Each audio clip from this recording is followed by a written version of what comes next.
Hello. ನೆಮ್ಮದಿಯಾದಂಥ retirement ಜೀವನನ ನಡೆಸೋದಕ್ಕೆ mutual ಫಂಡ್ಗಳ ಮೂಲಕ 1 ಕೋಟಿಯಷ್ಟು ರಿಟೈರ್ಮೆಂಟ್ ಫಂಡ್ ಅನ್ನು ಕ್ರಿಯೇಟ್ ಮಾಡೋದು ಹೇಗೆ ಹೇಳ್ತೀನಿ ಕೇಳಿ. ನಮ್ಮಲ್ಲಿ ಇವತ್ತು ಸಾಕಷ್ಟು ಜನ ಪ್ರೈವೇಟ್ ಸೆಕ್ಟರ್ ನಲ್ಲಿ ಕೆಲಸ ಮಾಡ್ತಾ ಇದೀವಿ. ನಮ್ಮ ರಿಟೈರ್ಮೆಂಟ್ ಜೀವನದಲ್ಲಿ ನಮಗೆ ಯಾವುದೇ ರೀತಿಯಾದಂಥ ಪೆನ್ಷನ್ ಮತ್ತೊಂದು ಬರೋದಿಲ್ಲ. ಹಾಗಾಗಿ ನಮ್ಮ ಪೆನ್ಷನ್ ಅಮೌಂಟ್ ಅನ್ನ ನಾವೇ ಕ್ರಿಯೇಟ್ ಮಾಡ್ಕೋಬೇಕಾಗತ್ತೆ. ನೀವು 35-40 ವರ್ಷದವರಾಗಿದ್ರೆ ನಿಮ್ಮ ರಿಟೈರ್ಮೆಂಟ್ ಫಂಡ್ ಅನ್ನ ಕ್ರಿಯೇಟ್ ಮಾಡ್ಕೊಳ್ಳೋದು ಬಹಳ ಸುಲಭ. SIP ಅಥವಾ ಸಿಸ್ಟಮ್ಯಾಟಿಕ್ ಇನ್ವೆಸ್ಟ್ಮೆಂಟ್ ಪ್ಲಾನ್ ಮೂಲಕ ಪ್ರತಿ ತಿಂಗಳು ಒಂದು ನಿರ್ದಿಷ್ಟ ಮೊತ್ತವನ್ನ ಮ್ಯೂಚುವಲ್ ಫಂಡ್ಗಳಲ್ಲಿ ಹೂಡಿಕೆ ಮಾಡೋದನ್ನ ಸಿಸ್ಟಮ್ಯಾಟಿಕ್ ಇನ್ವೆಸ್ಟ್ಮೆಂಟ್ ಪ್ಲಾನ್ ಅಂತ ಕರಿತೀವಿ. ನೀವು 35 ವರ್ಷದವರಾಗಿದ್ದು 60ನೇ ವರ್ಷದಲ್ಲಿ ನೀವು ರಿಟೈರ್ ಆಗುವಂತ ಪ್ಲಾನ್ ಇದ್ರೆ ಪ್ರತಿ ತಿಂಗಳು ಕೇವಲ ₹5,000 SIP ನಲ್ಲಿ ಹಾಕೋದ್ರಿಂದ ನಿಮ್ಮ ಹಣ 25 ವರ್ಷಗಳಲ್ಲಿ 1 ಕೋಟಿ ಆಗುವಂತಹ ಸಾಧ್ಯತೆ ಇರುತ್ತೆ. ನೀವು 40 ವರ್ಷದವರಾಗಿದ್ದು ಇನ್ನು 20 ವರ್ಷದಲ್ಲಿ 1 ಕೋಟಿ ರಿಟೈರ್ಮೆಂಟ್ ಫಂಡ್ ಕ್ರಿಯೇಟ್ ಮಾಡಬೇಕು ಅಂತಾದ್ರೆ ತಿಂಗಳಿಗೆ ಕೇವಲ 10ರಿಂದ 11,000 ಇನ್ವೆಸ್ಟ್ ಮಾಡಿದ್ರೆ ಸಾಕು.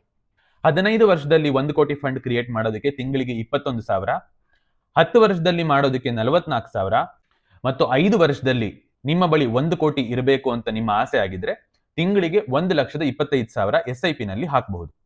ಕೇವಲ ರಿಟೈರ್ಮೆಂಟ್ಗೆ ಮಾತ್ರ ಅಲ್ಲದೆ ಕಾರ್ ಕೊಂಡ್ಕೊಳ್ಳೋದಕ್ಕೆ, ಮನೆ ಕೊಂಡ್ಕೊಳ್ಳೋದಕ್ಕೆ, ಮಕ್ಕಳ ವಿದ್ಯಾಭ್ಯಾಸಕ್ಕೆ, ಮದುವೆಗೆ ಈ ಎಲ್ಲಾ ಲಾಂಗ್ ಟರ್ಮ್ ಅವಶ್ಯಕತೆಗಳಿಗೆ SIP ತುಂಬಾ ಒಳ್ಳೆ ಮೀಡಿಯಂ.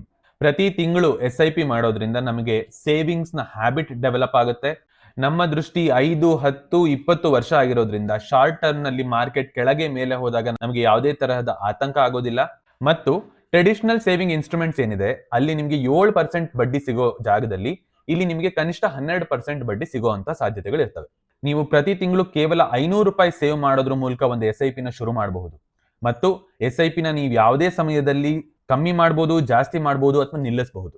ಸೊ ನೀವು ನಿಮ್ಮ ರಿಟೈರ್ಮೆಂಟ್ ಜೀವನವನ್ನ ನೆಮ್ಮದಿಯಿಂದ, ಸುಖದಿಂದ, ಸಂತೋಷದಿಂದ ಕಳಿಬೇಕು ಅನ್ನೋದಾದ್ರೆ ಇವತ್ತೇ SIP ನ ಶುರು ಮಾಡಿ. ಹೆಚ್ಚಿನ ಮಾಹಿತಿಗೆ ಮತ್ತು ಮ್ಯೂಚುವಲ್ ಫಂಡ್ ಹೂಡಿಕೆ ಮೇಲಿನ ಗೈಡೆನ್ಸ್ಗೆ ಆತ್ಮೀಯ ಸಂಸ್ಥೆಯನ್ನ ಕಾಂಟ್ಯಾಕ್ಟ್ ಮಾಡಿ. Thank you.